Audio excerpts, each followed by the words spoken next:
నమస్కారం, welcome to I dream. ధర్మ మార్గం విత్ విజిత కార్యక్రమానికి స్వాగతం. ప్రస్తుతం మనతో పాటు ఉన్నారు ప్రముఖ ఆధ్యాత్మికవేత్త ప్రొఫెసర్ సత్యనారాయణ మూర్తి గారు. ఇప్పుడు వారితో మాట్లాడి మరిన్ని విషయాలు తెలుసుకుందాం. నమస్కారం గురుజీ. నమస్కారం విజిత. గురుజీ, మనకి ఇప్పుడు ఆషాఢ మాసంలో బోనాల ఉత్సవము ఇదంతా ఒక ఎత్తు అయితే చివరన రంగంతో మనకి ఇదంతా కూడా ఎండ్ అయిపోతుంది. రంగము అని అంటే పచ్చికుండ పైన వాళ్ళు జోగినీలు నించొని దాని గురించి అంటే భవిష్యత్తులో ఎలా ఉండబోతుంది ఏంటి రానున్న రోజుల్లో అని చెప్పటమే ఈ రంగం అంటారు. నిజంగా ఇది సాధ్యమే అంటారా? అంటే అందరికీ సాధ్యపడదు, కొన్ని కుటుంబాల వారు మాత్రమే దీన్ని కంటిన్యూ చేస్తూ వస్తూ ఉంటారు. ఇది ఎంతవరకు నమ్మొచ్చు అంటారు ప్రస్తుత రోజుల్లో? ధ్యాయేత్ పద్మాసనస్తాం వికసితవదనాం పద్మవత్రాయతాక్షీం హేమాభాం పీతవస్త్రాం కరకలతల సద్భేమ పద్మాం వరాంగీం సర్వాలంకారయుక్తాం సకలమభయదాం భక్తనమ్రాం భవానీం శ్రీవిద్యాం శాంతమూర్తిం సకల సురనుతాం సర్వసంపత్ప్రదాత్రీం. ఓం శ్రీ బెజవాడ కనకదుర్గాదేవ్యాయ నమః. మనకి పూనకము అనేటటువంటిది ఈ రంగంలో అమ్మవారు ఆవహించి చెప్పడం అనేటటువంటిది ఇలా రెండు ఒకటే. అయితే ఇవన్నీ కూడా ఏంటంటే ఆవాహనం అనేటటువంటిది అమ్మవారిని మనము మన ఒంటి మీదకి ఆవాహనం చేసుకుంటాం.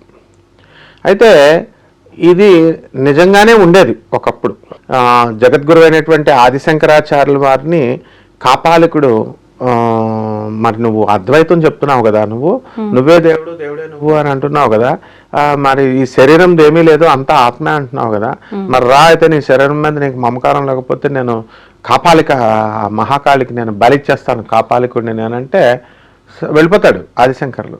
వెళ్ళిపోతే అతన్ని చంపబోతుంటే నరకబోతుంటే నరసింహస్వామి ఏం చేస్తాడు, ఒక శిష్యుడిలో ఆవాహనం అయ్యి వాడిని గోళతో చీల్చివతలు పారేస్తాడు. అంటే అక్కడ వచ్చింది అదే కరావలంబం స్తోత్రం. అప్పుడు అలాగే చితిలో కూడా ఈ యొక్క జగద్గురువైన ఆదిశంకరాచార్యులు పరకాయ ప్రవేశం చేసిన తర్వాత ఆయన శవాన్ని కాల్చేబోతుంటే నరసింహస్వామి వచ్చి లేపి ఆయన కాలిపోకుండా ఆయన్ని రక్షిస్తాడు. అంటే ఆ కాలంలో ఉండేవి. ఈ కాలంలో కలియుగం యుగ ధర్మాలు ఉంటాయని చెప్పేసి శ్రీకృష్ణ పరమాత్మ చెప్పాడు. అందువలన అలాంటివి ఏమీ కలియుగంలో ఉండవు. ఇప్పుడు అంటే అది వేడుక కార్యక్రమం. ఇప్పుడు మనం ఫెస్ట్ ఎలా పెట్టుకుంటాం యూనివర్సిటీలో స్టూడెంట్స్ అందరూ కలిసి ఫ్రెషర్స్ డే ఫెస్ట్ లాస్ట్లో ఫైనల్గా చేసుకుంటాం. ఆ విధంగా ఆషాఢ మాసం ఉత్సవం అనేటటువంటిది మనం ప్రతి సంవత్సరం చేసుకుంటాం. చక్కగా అమ్మవారిని శాకంబరిలాగా అలంకారం చేసి కూరగాయలతో అమ్మవారిని డెకరేషన్ చేసి చక్కగా అమ్మవారికి అష్టోత్తర పూజలు ఇవన్నీ చేసి ఆ తర్వాత చక్కగా అమ్మవారిని మనము ఈ యొక్క వెజిటబుల్స్ కోష్మాండ బలులు అవన్నీ ఇచ్చి హారతులు అవన్నీ ఇస్తాం. బాగుంది, అంతవరకు బాగుంది. అండ్ అంతా జనం వస్తారు కాబట్టి సరదాగా అది ఒక సరదా వేడుకలాగా ఆ రంగం మీద వీళ్ళ చేతి చెప్పిస్తారు. ఇప్పుడు అమ్మవారు ఆవాహనమైనటువంటి ఆమెకి రంగం మీద వచ్చినటువంటి ఆమెకి సాక్షాత్తు తల్లే ఆమె శరీరంలోకి వచ్చేసినప్పుడు ఆమెకి డబుల్ బెడ్రూమ్ ఇల్లు రేవంత్ రెడ్డి గారు లేకపోతే కేసీఆర్ గారు ఇవ్వాల్సిన అవసరం ఏముంది? సాక్షాత్తు దేవుడు మనమే అయినప్పుడు మన రంగం చెప్పేటటువంటి వాళ్ళకి ఆషాఢ మాసంలో మనకు మహంకాళి టెంపుల్ దగ్గర చెప్పే వాళ్ళకి డబుల్ బెడ్రూమ్ ఇల్లు కేటాయించాడు ముఖ్యమంత్రి. సో ఇది ఒక వేడుకగా చూడాలి. అలాగే ఇప్పుడు ఈ సంవత్సరం మీరు అన్నదానికి దీనికి సంబంధం ఏముంది గురుజీ? ఒక్కొక్కరికి ఒక్కొక్క ప్రాప్తం ఉంటుంది. అంటే ఆమె పైకి అమ్మవారు వచ్చి చెప్పే ప్రాప్తి ఆమెకుంది, అలా అని సొంతం ఇల్లు హోదా ఉండాలని చెప్తాను. అమ్మవారు ఎవరి మొదటికి రాదమ్మ. అసలు ఆవాహనం అనేటటువంటిది కలియుగంలో అవ్వదు. అది మనము జస్ట్ ఫీల్ అవ్వడమే అనమాట. అంతే. ఏమిటంటే కాన్సన్ట్రేషన్ ఎక్కువగా చేసుకున్నప్పుడు మనము ఒళ్ళు జలదరిస్తుంది. చూడు, ఏదైనా సరే మనం దాని గురించి ఆలోచించినప్పుడు భయం అనేటటువంటిది ఒకటి ఉన్నప్పుడు మనం ఒక దేవాలయంలోకి వెళ్తాం. అమ్మవారి విగ్రహం పెద్దగా ఎత్తుగా లావుగా ఉందనుకో, అమ్మవారి ఉందని భయం వేస్తాం, గుగ్గులు మయని సాంబ్రాన్ని వేస్తాం, ఎన్విరాన్మెంట్కి భయపడతాం. జగజ్జనని అయినటువంటి పార్వతీదేవి మనము మన శరీరం ఏంటంటే మాంసాలతో కూడుకున్నటువంటి శరీరం ఇది. అంటే ఆలోచనలు తప్పుడు ఆలోచనలు చేస్తాము, రకరకాల తిళ్ళు తింటూ ఉంటాము. అండ్ ఈ పాంచభౌతికమైనటువంటి శరీరం మీదకి పరమ పవిత్రమైనటువంటి ఆ కాన్షియస్నెస్ ఎమడదు. అది శుద్ధ చైతన్యం, ప్యూర్ కాన్షియస్నెస్ అంటారు దాన్ని. ఇది ప్యూర్ కాన్షియస్నెస్ కాదు ఈ బాడీలో. అందువలన ఈ బాడీలో వచ్చి అలైన్మెంట్, సపోజ్ ఫర్ ఎగ్జాంపుల్ ఒక ఫోన్ 4G ఫోన్ కొనుక్కున్నారు, ఆ 4G ఆ ఫోన్కి సపోర్ట్ చేస్తుంది. ఓకే, 5G 2G ఫోన్లో 4Gనో 5Gనో పెట్టాలనుకుంటే ఆ చిప్ ఆ సిమ్ అది ఆ ఫోన్ సపోర్ట్ చేయదు. అది అనమాట. అంటే వాళ్ళు మామూలుగా పూనకాలు నమ్మే వాళ్ళు ఉన్నారు, ఈ రంగాల్ని దాంట్లో చేస్తున్నారు కదా నమ్మే వాళ్ళు ఉంటారు. అది నమ్మకం, అది వాళ్ళ నమ్మకాలను మనం డిస్టర్బ్ ఏం చేయక్కర్లేదు. బట్ ఒరిజినల్ ఏమిటి అని అంటే ఇవంతా కూడా అది వాళ్ళకు వేడుకగా చేస్తారు, అంతవరకే తీసుకోవాలి. ఎందువలన అక్కడ గుళ్ళో చూస్తున్నటువంటి పంతులకి తెలుసు ఆ విషయము. ఎందువల్లంటే అక్కడ తలసాని శ్రీనివాస్ యాదవ్ గారు వీళ్ళు అప్పుడు వచ్చేవారు. కొంతమంది వాళ్ళు చెప్తుంటే వాళ్ళు నవ్వుకుంటూ ఉంటారు, పక్కనే ఉండి ఆ వీడియోలు ఉన్నాయి చూడండి కావాల్స్తే. వాళ్ళు చెప్పేది మరి ఈ సంవత్సరంలో వర్షాలు వస్తాయంటారు, ఆ సంవత్సరంలో రావు, ఈ కన్నెర్ర చేస్తూ ఇగో ఇలా చెప్పారు అలా చెప్పారని ఎవరో చెప్తూ ఉంటారు. పాత వీడియోస్ చూస్తే వాళ్ళు చెప్పినవి జరిగిందా లేదా అన్నది మనకి ఇప్పుడు మనం కంపేర్ చేసుకోవచ్చు. 100% జగన్మాత అంటే ఏంటి, 100% జరగాలి, 0.1% కూడా డీవియేషన్ ఉండదు అనమాట. సో అది ఒక వేడుకగా తీసుకోవాలి. వాళ్ళని అగౌరవపరచడం అని కాదు, వాళ్ళు సరదాగా అమ్మవారి సేవలో ఉన్నారు, దానికి తగిన ప్రతిఫలం అమ్మవారి నుంచి పొందుతారు, భక్తుల నుంచి పొందుతారు ఆ గౌరవము అదంతా కూడా. కానీ ఇక్కడనే కాదు, ఎక్కడ ఏ రంగంలో ఏ పొనకాలు కూడా ఇదంతా కూడా కేవలం మన భావన అనమాట. అందువల్ల ఆ డప్పుల సౌండ్కి ఆ తర్వాత ఇదంతా కూడా గానగాపురం వెళ్తే దత్తాత్రేయ స్వామి వారి గుడి దగ్గరికి వచ్చేసరికి మామూలు భక్తులు అక్కడ కూర్చున్న వాళ్ళు కూడా ఒకటి బాడీ ఇట్లా డప్పులు కొడుతుంటే ఇట్లా ఊపుతూ ఉంటాడు. దాన్ని కొంతమంది హిస్టీరియా ఉన్నటువంటి పేషెంట్స్, ఆ తర్వాత మానసికంగా బలంగా లేనటువంటి వాళ్ళు లేచి అక్కడ స్టెప్స్ వేయడము ఇవన్నీ ఉంటాయి. అండ్ మన ఎవరైనా క్వశ్చన్ అడిగితే ప్రవచనకారులు కానీ స్వామీజీలు కానీ మొహమాట పడతారు, ఎందుకు వాళ్ళని మనం ఇబ్బంది పెట్టడము, మనకి ఇబ్బంది వాళ్ళకి అని. కానీ అందరూ అలా ఇబ్బంది అని మొహమాట పడితే ఊరుకుంటే కుదరదు. సత్యం ఏమిటన్నది తెలియాలి. కాబట్టి ఈ యొక్క ఆవాహనం అనేటటువంటిది కలియుగంలో లేదు, గతంలో మహాపురుషులైనటువంటి వాళ్ళకి ఆవాహనం అనేటటువంటిది ఉండేది. యోగ నష్టము శ్రీకృష్ణ పరమాత్మ చేశాడు, దీన్ని దుర్వినియోగం చేస్తారని. కాబట్టి ఎట్టి పరిస్థితుల్లో పెద్ద మామూలు చిన్నవాళ్ళు కాదు. నా చిన్నప్పుడు ఫిజిక్స్లో ఆయన పేరు కూడా వైఎస్ఎన్ అనేవాళ్ళము. ఆయన సిద్ధార్థ కాలేజ్ లెక్చరర్ విజయవాడ.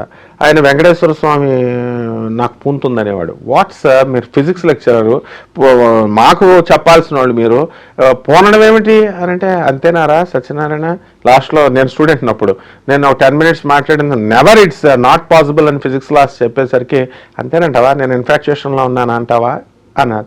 అంతే సార్, అది ఇన్ఫాక్చుయేషనే, హాలూసినేషన్ సార్. మనం చచ్చిపోయేటప్పుడు యముడు బట్టలు కనబడిపోవడాలు, యముడు వచ్చేయడాలు కనబడుతున్నాయి, చావు నుంచి వచ్చేసి మేము బయటకు వచ్చామని చదువుకున్న వాళ్ళే చెప్తారు. అవి ఏంటంటే మన మైండ్ సెట్ ఆ చనిపోయినప్పుడు డీకంపోజ్ బాడీ అవుతున్నప్పుడు రకరకాల ధ్వనులు వినబడతాయి, రకరకాల దృశ్యాలు కనబడతా ఉంటాయి, హాలూసినేషన్ అంటాం. ఇప్పుడు మనం చనిపోయిన వాళ్ళ ఇంటికి వెళ్తే అలా అంతవరకు ఎందుకు 11 రోజుల దినం అవ్వకముందు మనం వెళితే వాళ్ళ ఇంటికి వాళ్ళ ఆత్మ మన మీదకి వస్తుంది, అప్పుడు కొంచెం ఒళ్ళు జలధరించినట్టుగా అనిపిస్తుంది. సో ఈ సాక్షాత్ శుద్ధ చైతన్యం ఎప్పుడూ రాదు. అందువలన మాకు చిన్నప్పుడు తణుకులో పైడిపర్రు అనే ఊరుంది, అక్కడ ఆ పైడిపర్రులో దేవుడు గారు అనేవారు ఆయన్ని. కళ్ళు రెండూ లేవు, పండిపోయిన తల జుట్టుతో తెల్లని బట్టల వేసుకొని ప్రశ్నలు కడుగుతారు. ఏదో ₹2 తీసుకునేవారు, అంతేగాని ఇలా ఇలా ఇలా అలా ఊగి ప్రశ్నలకు సమాధానం చెప్తారు. చెప్తే ఆయన్ని మనం ఏమనేవాళ్ళం కాదు, రెస్పెక్ట్, పెద్ద ఆయన చెప్తున్నాడు, డబ్బులు కమర్షియల్ కాదు. ఇప్పుడు ఏకంగా ఎలా తయారైపోయారంటే ఇప్పుడు ఉన్నటువంటి వాళ్ళు భార్య శుక్రవారం నాడు టైమింగ్స్ కూడా ఉంటాయి వీళ్ళకి అమ్మవారు రావడానికి. పార్వతీదేవి ఏమంటే దుర్గాదేవి శుక్రవారం వచ్చేస్తుందండి, అందువలన గురువారం ఎక్కడున్నా సరే నేను వెళ్ళిపోవాలండి. అతను చేసే వృత్తి తాపీ మేస్త్రి. ఆయన భార్య పోనీ అమ్మవారు వచ్చి మరి ఈమె మీదకి వస్తే అంతా నేను అలంకారాలు చేసేయాలి, నిమ్మకాయలు అవన్నీ పెట్టేసేయాలి. శుక్రవారం టైమింగ్ అండి, ఆ టైమింగ్లోనే వస్తుంది. మళ్ళీ ఆ టైమింగ్ సాయంత్రం వరకే వాళ్ళ బిజినెస్ టైమింగ్స్ అనమాట. అది అయిపోయిన తర్వాత మళ్ళీ పంపించేస్తారు అమ్మవారిని. సో ఇట్లా చేయకూడదు అనమాట. సో ఎట్టి పరిస్థితుల్లో కూడా యూట్యూబ్లో మనం చూసాము, అక్కడ చూసాము చాలామంది పూనకాలు అంటే ఏంటంటే ఎగ్జాక్ట్గా పూనకం వస్తే, జగన్మాత వస్తే ఎగ్జాక్ట్గా అన్ని విషయాలు చెప్పగలగాలి అట్ ఆల్ టైమ్స్. అన్నీ ఏ విషయం ఏదో ఒకటి ర్యాండమ్గా ఒకటి చెప్పడం కాదు, అది వీళ్ళ వల్ల కాదు. అలాగే కర్ణపిశాచి వస్తుంది నా మీద కానీ ఒకడు, అమ్మా బాగున్నా అమ్మా అవుతుందా అన్నాడు. మొన్న ఒకసారి ఏమైందంటే మా మేస్త్రి గారి ఇంట్లో ల్యాప్టాప్ పోయింది. అలా అద్దెకి ఇచ్చాడు స్టూడెంట్స్కి, చదువుకున్న పిల్లలకి. జంగారెడ్డిగూడెంలో ఒక ఫూలిష్ ఫెలో ఇలా పూనకాలు వస్తాయి, కర్ణపిశాచి వస్తుంది అనేటటువంటి వాడి దగ్గరికి వెళ్ళారు. ఆవిడ ఫోన్ చేసి అడుగుతారు వీళ్ళు. అడిగితే ల్యాప్టాప్ ఎక్కడ ఎవరు పోయిందంటే ఆ బ్యాచిలర్స్ దొబ్బేశారని చెప్పాడు. చెప్తే ఈవిడ వెళ్ళి ఆ యజమానురాలు వెళ్ళి ఆ బ్యాచిలర్స్ని, ఇదిగో మీరు తీసేశారు కదా, ఇచ్చేసేయండి ఆ ల్యాప్టాప్, ఇచ్చేయండి అమ్మా అని అడిగింది అంది. ఆ తర్వాత ఎత్తుక్కుంటే ఇంకొక గదిలో ఉంది. ఇలా ఉంటాయన్నమాట. So never blind. వాళ్ళ హర్ట్ అయి పాపం వాళ్ళు బాధపడ్డారు. అలా ఉంటుంది. కాబట్టి ఎట్టి పరిస్థితుల్లో కూడా ఈ యొక్క పూనకాలు కానీ ఇవన్నీ కానీ వేడుకలు అమ్మవారి ఉత్సవాల్లో ఒక భాగంగా చూడాలి. సరదాగా చేసుకోవచ్చు. ఇప్పుడు ఫెస్ట్కి డాన్సులు వేస్తాము, ఇవన్నీ చేస్తాము, వేపాకులు కట్టుకుంటాము, ఇవన్నీ చూడాలి తప్ప వాళ్ళకి సూపర్ న్యాచురల్ పవర్స్ వచ్చేసినట్టు, అమ్మవారు ఆవాహనం అయిపోయినట్టు ఇవేమీ ఉండవు అనమాట. సో ఇదే సత్యము, ఇది నిజము, ఇదే నిజమమ్మ. ధన్యవాదాలు Guruji. ధన్యవాదాలమ్మా. And for more videos, Please subscribe to iDream channel. Subscribe to iDream Media. Please subscribe to iDream. Please subscribe to iDream. Please subscribe iDream. And please subscribe to iDream. For more videos, subscribe to iDream. please like, share and subscribe to the channel. Congratulations, iDream. Subscribe to iDream. Subscribe to iDream. So subscribe to iDream Media. iDream ki iDream team andarki huge congratulations. Please subscribe iDream Media. Please subscribe to iDream. Subscribe iDream. Please subscribe to iDream. iDream అంటే నా కళల channel subscribe చేసుకున్న నోరు తిరుగుతలేదు, మీరైతే గంట గుర్తు కొట్టండి. For more such videos, please subscribe to iDream. Subscribe to iDream. Please subscribe to iDream. Please subscribe iDream Media. Please do subscribe to iDream. Please subscribe to iDream Media. For best entertainment and information, please subscribe iDream. And don't forget to subscribe to iDream.